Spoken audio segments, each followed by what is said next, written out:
Hey there, welcome to the Wealth Feed. This is episode 67, and we are in the midst of a series on getting our, finances organized. And so within this series, we are on, I believe, number 5. I think I got it wrong last time. We were on 5 or 6, y'all. But I said last time I'm gonna get these numbers straight. But what I did realize is that last time I did the basics on investing, and I actually had skipped over one, which was building your emergency fund. And so we're going to go back and grab that, right? And then, continue on in our series. If you look in the show notes, you'll see all the topics that are to be covered. And so rest assured, I will cover all the topics, whether or not I get these numbers straight or not. Okay. If you're new, this is the Wealth Seed. I am Lexi Johnson. I'm an international speaker. I'm a financial coach and strategist, licensed one that is. And I am a real estate investor. I'm a mom. I am a grandmom. I'm so many other things, right? But we all wear a lot of hats, don't we?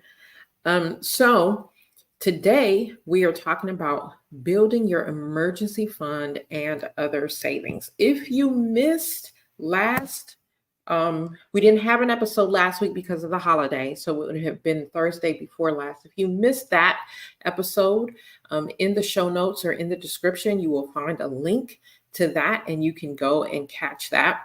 You can go and catch that episode. Okay, so let's get started. Let's get started today.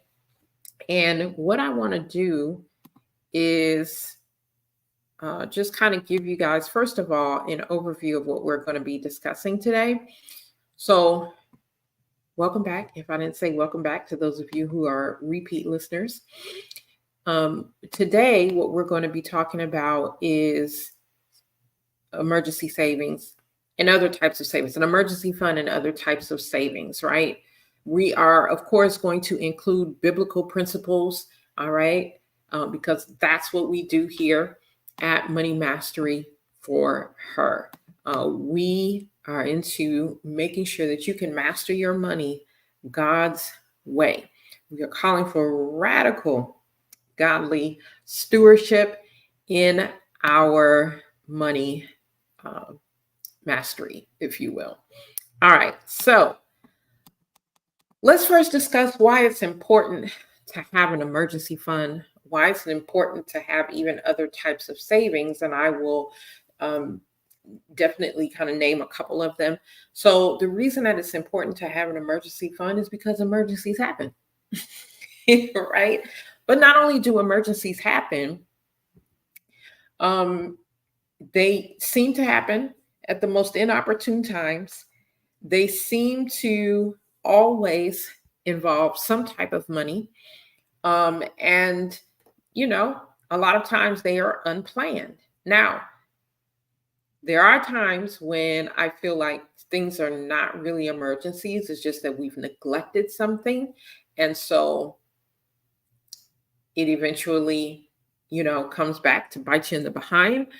And then we call those emergencies, but they really aren't. They were just our lack of planning and our lack of,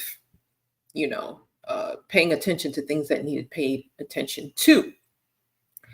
But having an emergency fund is really one of the ways that you can plan for the unplanned, okay? Because even all of the unexpected or the unplanned doesn't really have to catch you way off guard, right? So if you're coming into the room, let us know who you are, where you are watching from. We are always, always, always excited and happy that you're here. We are always wanting to acknowledge the fact that you've taken a few moments out of your day to be with us. All right. So what's another reason that it's important to have an emergency fund or other types of savings? It provides security and peace of mind. Listen, there is nothing like you having a tire to blow, okay? And we're not talking about because the tread was bare because you neglected it. No, you just happen to run over something in the street and it blew your tire.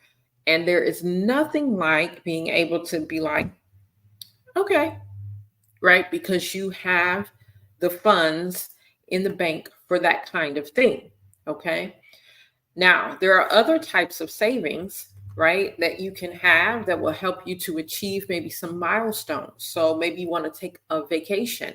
I always encourage my clients, put a vacation fund. If you're someone who travels quite a bit or very regularly, like at least once a year, a couple times a year, or whatever, then have a vacation fund. Begin to put money aside for that type of thing. And when we talked about allocations, where would that money come from? That would come from your discretionary. So you would take a portion of your discretionary allocation to put aside for things like a vacation. Maybe you have a graduation coming up. Maybe you have you've got a child who's entering their senior year, like I do, right? And so you should be putting something aside for that. Maybe for if you get into Christmas, right? I remember growing up, my great aunt was always talking about this Christmas fund that she had. And I remember my mom taking her to the bank and, going to get this money out because it was time to begin shopping for Christmas and all of those things. So if you're into Christmas, maybe you want to have a fund put up. The back to school, right? The children every year, you got young children, every year they go back to school. This does not have to be, an unplanned thing. You can be putting up money because these things are coming. Buying a home. Things like that, okay, that you're planning for, it's coming. And so you begin to put things up for it. Even maybe, there's education, right? And there's something that I teach my clients, which is called an opportunity fund, which I think education can fall under because that's part of your own professional development and investing in yourself. But I also say you have this opportunity fund. That's money that you put up because you will have opportunities come across your desk, your proverbial desk, so to speak, that opportunities to invest in something. And many times you may have to pass it by because you don't have the funds on hand to do so. And you don't have the access to credit to do so. You don't have whatever it may be, right? So have an opportunity fund, right? That is a different type of savings, which could become an investment. So anyway, that is also the importance of having your emergency fund and then these other types of savings because they help you to achieve these life milestones that you may have, right? And then the final benefit that I want to share with you about this is that it encourages discipline in your finances. All right. Hi, Brother Maycock. That's why I am trying to plan to be Bill Gates. I know that's right. Home repair, car repair. Absolutely. Absolutely. Listen, I don't know if it's Bill Gates, but I'm certainly trying to be what the Lord has called me to be. I know what he's called me to be. And I'm definitely working. I'm not perfect, working in my finances to make sure that I am honoring God in that way. So that he can trust me with more, right? Hello, Mom. Good to see you. Good to see you. Good to see you. All right. So there's a scripture that I want to share with you. It's Proverbs 21:5, and it says, "The plans of the diligent lead to profit as surely as haste leads to poverty." Okay. So we want to be diligent in our planning. There is nothing wrong because sometimes, I don't know what it is, but sometimes there are people who, they just get on you because, oh, you gotta put up, you're saving your money, you're this or that, they make it sound like it's such a horrible and terrible thing until they need to come to you and ask you to borrow some money, right? So the plans of the diligent lead to profit.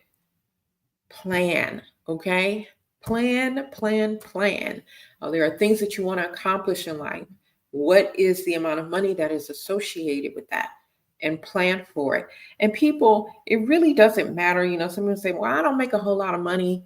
You might make minimum wage, whatever that is these days. I'm not quite sure. But maybe it's $15 an hour, $16 an hour, $14 an hour. I don't know what minimum wage is, but whatever it is, you might be saying, but that's all that I make. And I am saying to you that you, even more so than anyone else, must have an emergency fund, must discipline yourself and have these other, make sure you're following your allocations and make sure that you have these other funds. And it's not about how much you make, okay? It's about how you deal with what you're making. And if you ever want God to trust you with more, then you have to honor him even when you're making $15 an hour. Okay? You have to honor him even when you're not making as much. All right? So there's value in this, in diligent planning and consistent saving. Sometimes you may not even have something that you're really specifically saving towards, but you should still continue that discipline of saving, because when something does come to mind, guess what? You'll be partially there, or maybe all the way there. Okay. So let's talk about the difference between short-term, long-term goals, and what this has to do with saving. Okay. So your short-term goals, these are goals that are to be achieved within 1 to 5 years. When I work with my clients, I'm saying 1 to 3 years. So it could be vacation, it could be a car purchase. You might have a goal to get your emergency fund to a certain place. So I've talked about emergency funds quite a lot on this channel. So you can go to my channel, you can go to this channel and you can search, just put in emergency fund and a few videos will come up.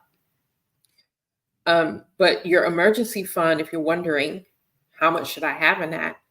Well, you should have somewhere between 6 and 9 months of your expenses in an emergency fund. And if you're someone who does not have that and you're really just starting out, make it a goal to get to 1 month of savings. Then once you get there, 1 month of your expenses, then when you reach that goal, then move to, okay, now I want to continue to accumulate this until I get to 3 months of my expenses, so on and so forth. Okay. But these things can be accomplished, an emergency fund can be accomplished, all that you need in it, within 1 to 5 years, depending on what you're willing to do, right? Long-term goals are anything that are like 5 years, that's 5 or 7 years and beyond. It could be children's education. It could be a home purchase. Some people would include retirement, but retirement is not just a savings, people. It is an investment. Okay. And I think that we have to be very mindful of the terms that we're using. And I'm going to talk about like this difference now between saving and investing. When you're saving, you're getting little to no interest on that.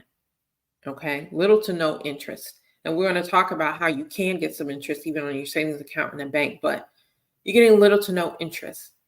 When you're investing, you're getting, a conservative amount of interest. It could be anywhere from 6 to 9%.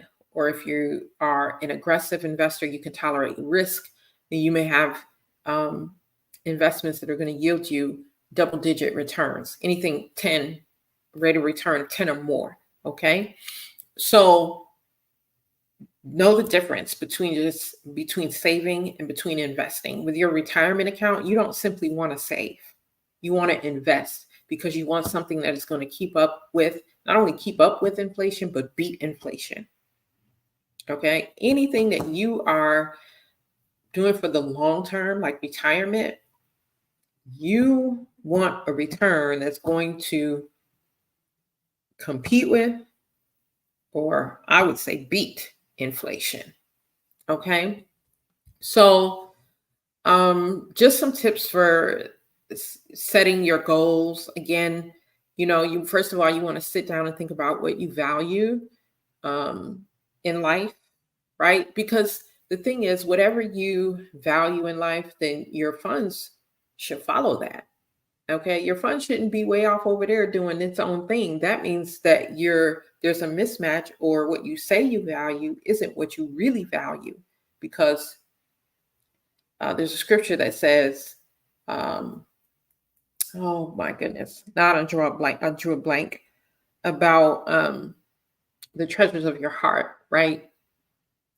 In other words, what I'm spending my money on, in all the years that I've sat and worked with clients and even looked at myself, what you spend your money on truly says what you value.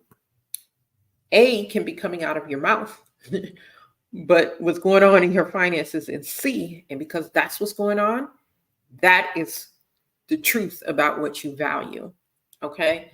So you want to sit down and really think about what you value. And then your goals should be in alignment with what you value. And then therefore your funds should be in alignment with what you value. Okay. I want to give another biblical reference here. Luke chapter 14, verse 28 to 30. It says, suppose one of you wants to build a tower. Won't you first sit down and estimate the cost to see if you have enough money to complete it? For if you lay the foundation and are not able to finish it, everyone who sees it will ridicule you, saying, this person began to build and wasn't able to finish. And listen, I don't know about you, but certainly I have seen this in real life.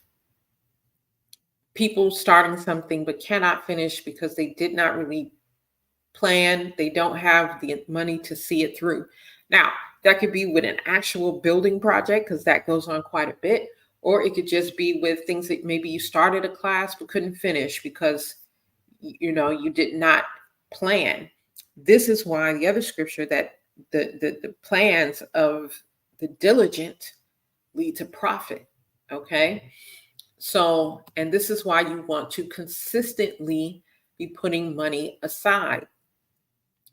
Now, your emergency fund should be separate from other savings.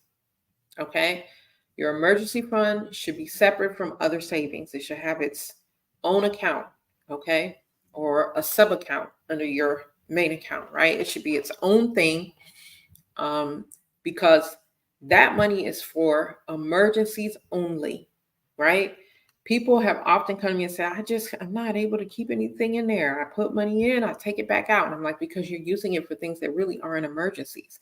You're like, the girls want to go on a trip this weekend that you did not plan, or right? And so because you're not disciplined enough to say, you know what, I'm going to have to pass this time, because you were not disciplined to put aside money in case something like this comes up, you go into your emergency fund saying this is an emergency when it is not an emergency. And so we have to be very honest with ourselves and be like, no, the girls' trip is not an emergency. No, because I got invited to this wedding, I want my hair to be laid. That's not an emergency. Right? We have to be really, really honest with ourselves about what is a true emergency. So you're going to put your emergency fund in a separate account off to the side. It is not to be messed with, only for true emergencies. Only for true emergencies. Okay. So let's talk about some strategies now and I've already started to talk about this, like separating those accounts, right? But let's talk about some more strategies for effective savings. So let me repeat the first two I gave you. So first of all, setting your short-term, long-term goals. They should be specific, very measurable goals. You should define the amount that you need, the time frame for each one. Begin to put away consistently for those things. Separate them out if they're different things. Like if it's a home you're saving for, a vacation you're saving for, as much as possible, separate these things out.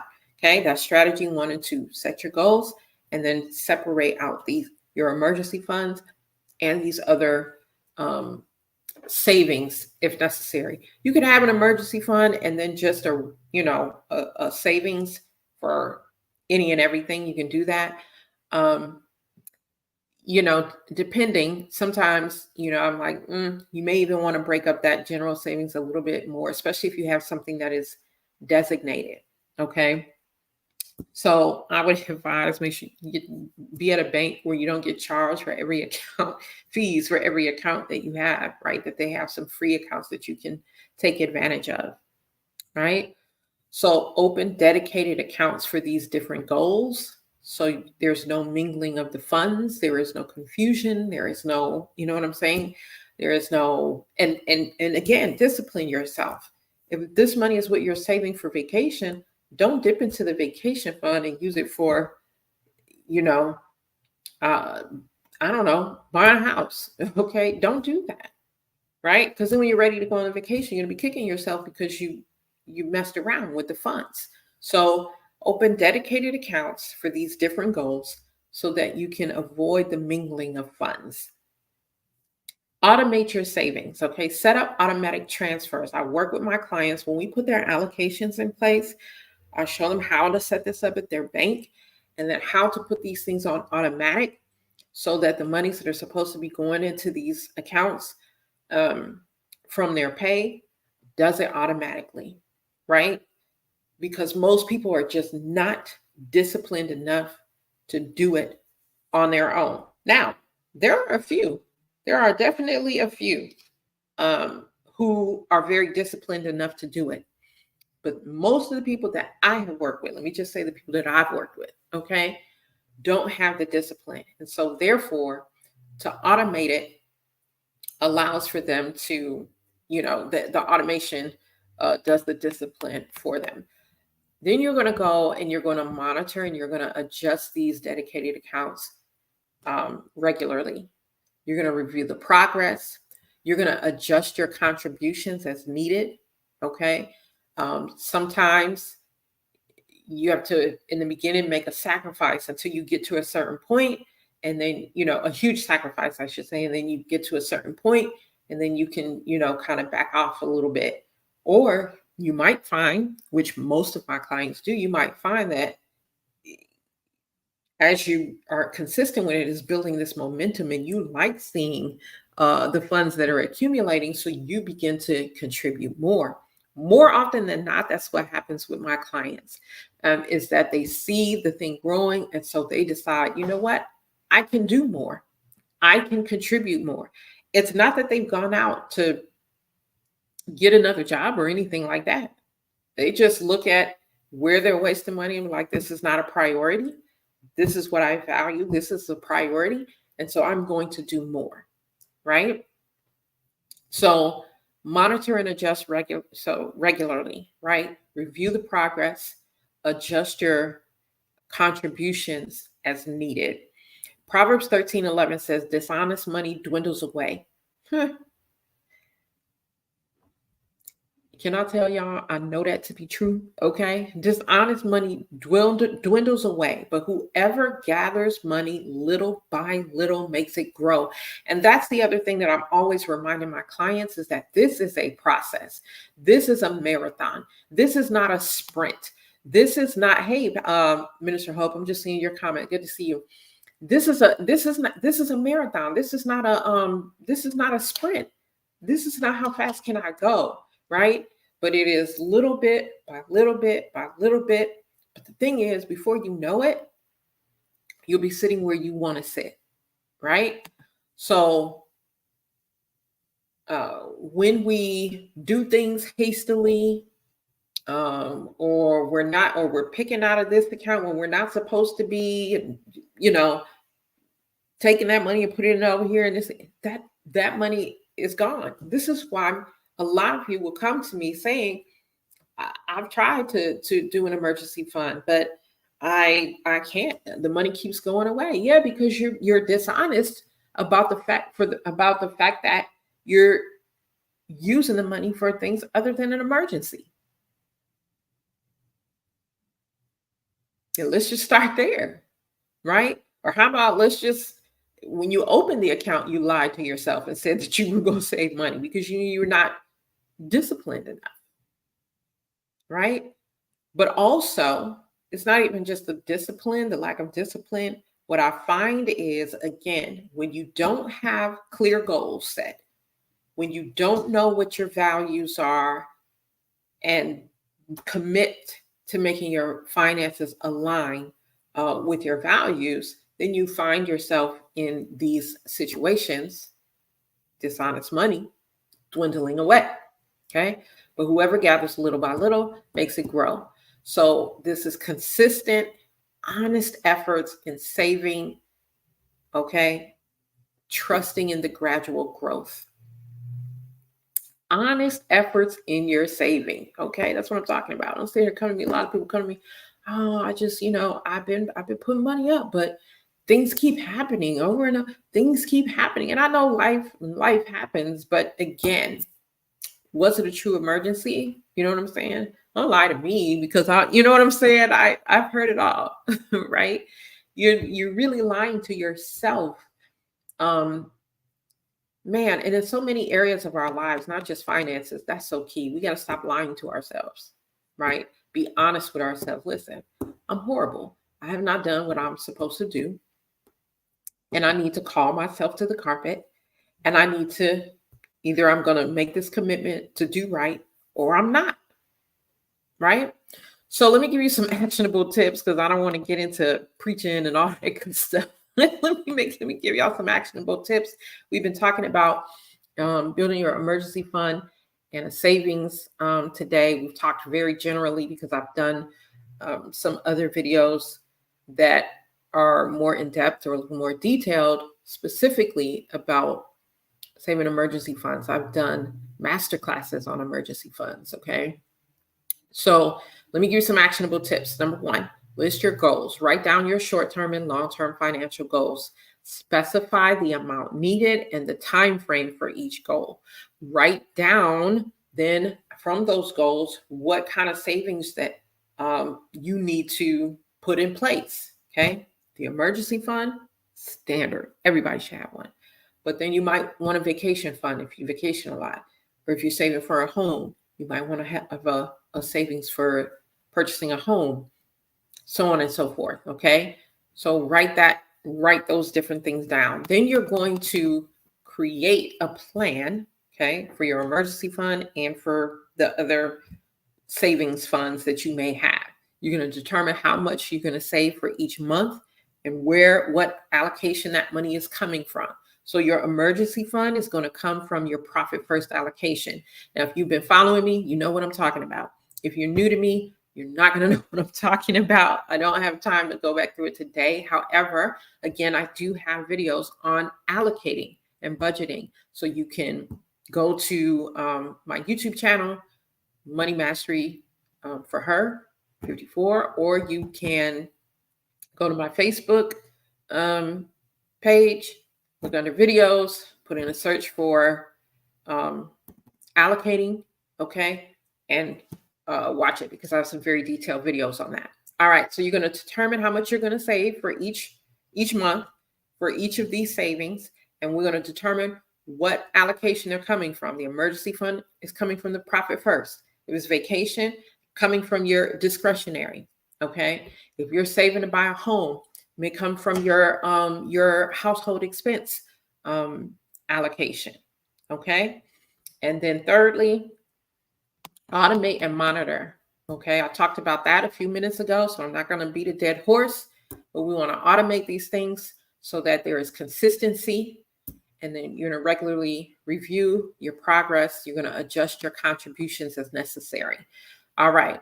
I want to share another scripture with you. I'm going to share one more concept with you, and then we're going to wrap up. So 1 Timothy chapter 6, verse 17 to 19.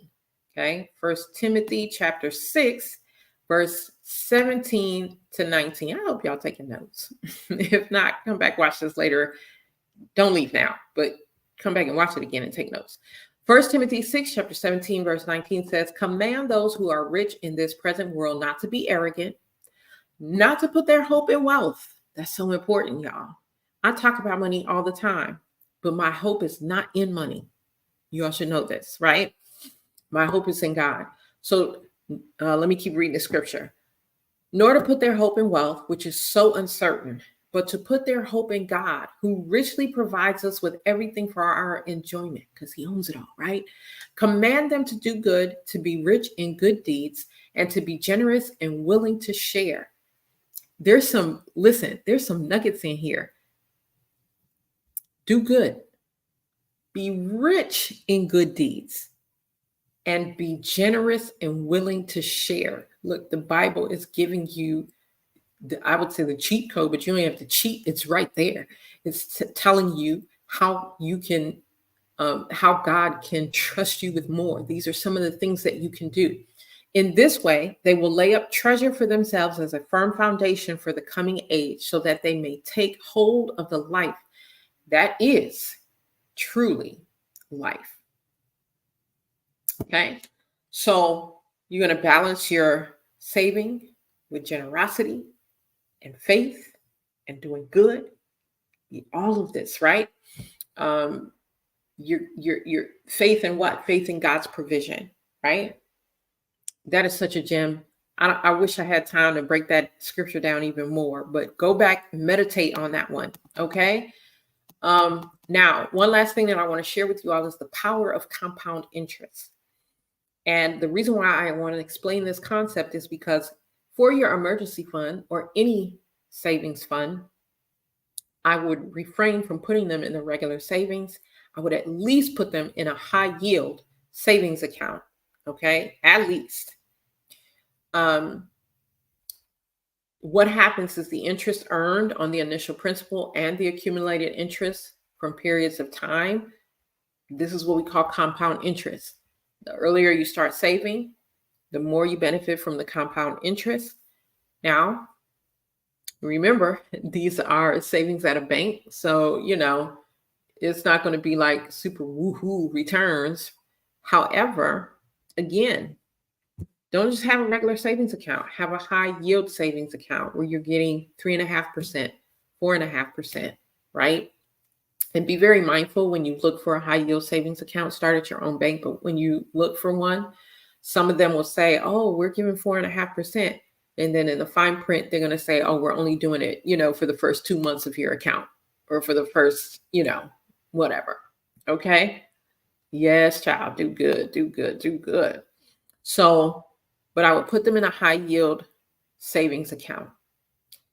I want to share with you really quickly this formula regarding compound interest, and it's called the rule of 72. You take 72 and you divide it by your interest rate, and that's going to tell you the number of years that it takes for your money to double. Now, why is this important? If you have your emergency fund or whatever other savings fund in a high yield savings account, and they say that your return is 3%, and let's say that you have $3,000 in there right now, okay?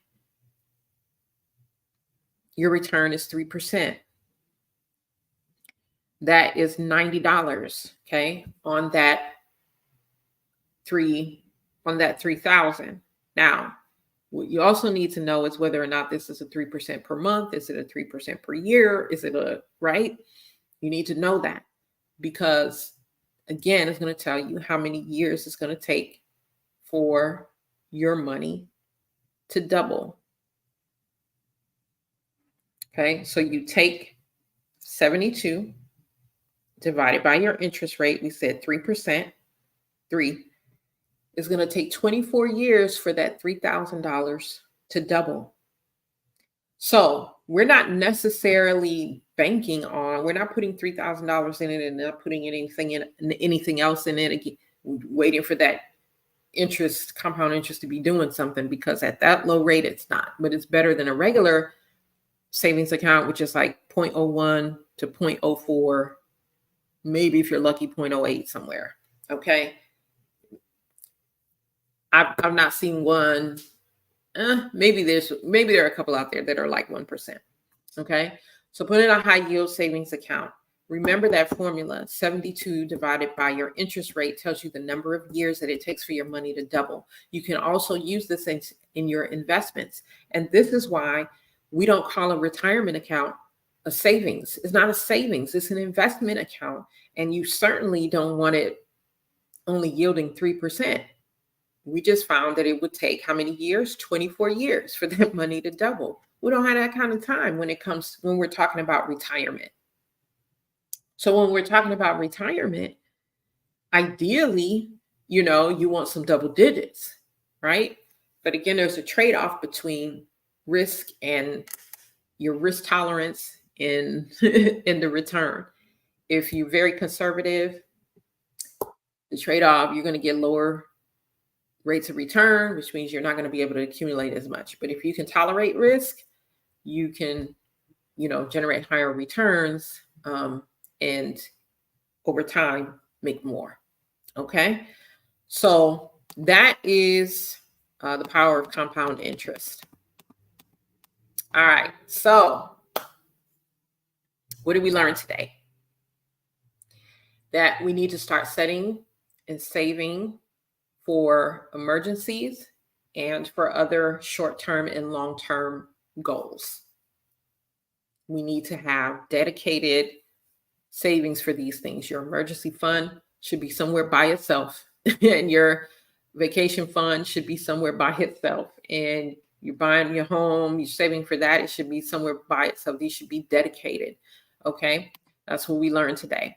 What else have we learned today? We learned that our values, what we value, our goals, and our finances should all be in alignment. Should all be in alignment. Okay. We learned that having an emergency fund or having other types of savings funds can give us a peace of mind. It can give us security. We can always be ready for situations, right? We learned about the power of compound interest. We learned about automating our savings, and we learned that we have to monitor and adjust regularly. Remember, I keep saying that finances is not a set and forget thing. Okay. So, and there were some other things that we talked about sprinkled in there. But again, this broadcast, it'll remain up. So you can always go back and catch the replay whenever you need to. I want to invite you to share your savings goals and strategies, right? You may have something that is really working well for you, and you may want to share that with somebody else, right? Or you may want to share some of the things that you're saving for and things that you need to create a dedicated account for. I would love to hear from you. So comment below and let us know. What are you saving for? What strategies are you using? Okay. And I want to thank you so much for tuning in. Okay. Thank you so much for tuning in. We'll be back next Thursday. Okay. With the next part of the series. So make sure that you come back, invite a friend. And I want to leave on this scripture reference, Jeremiah 29:11, which says, "For I know the plans," plural, wish I had time to talk about that today. "For I know the plans I have for you, declares the Lord, plans to prosper you and not to harm you, plans to give you a hope and a future." Okay? You have God's assurance that He has good plans for your future. And so this is why it's so important to align your finances with what He says is godly stewardship, so that you can take advantage of, so that you can realize these plans that God has for you. Okay. Remember to subscribe, leave a comment. Okay. Let me know what you think about this episode in its entirety. You can follow me on all social media at the Lexi Johnson, except for YouTube, where it's at Money Mastery, the number 4 and her, Money Mastery for her 54. And yeah, that's that. We'll see you next week. Okay. Thanks so much for tuning in. Share the broadcast. Love you guys. Bye.